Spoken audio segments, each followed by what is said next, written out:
Hey guys, this test this side. Today we are going to create this simulation inside Touchdesigner.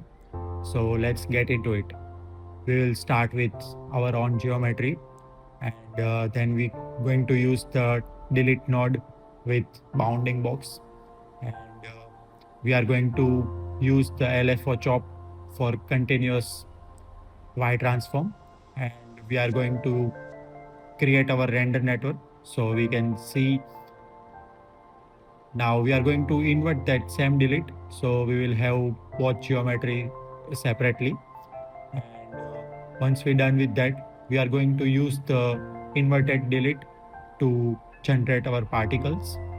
And once we're done with adjusting our particle parameter, we are going to adjust light. And now we will convert those particles into mesh by copying the sphere on the same particles. We will adjust our material to give it more shinier look, and we will add noise which can be used as a feedback of a particle, and we are going to map that noise over y-axis.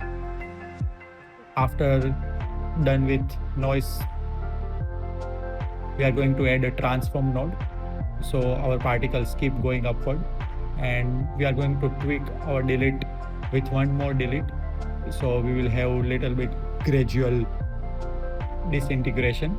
And once we are done with that, we are almost done.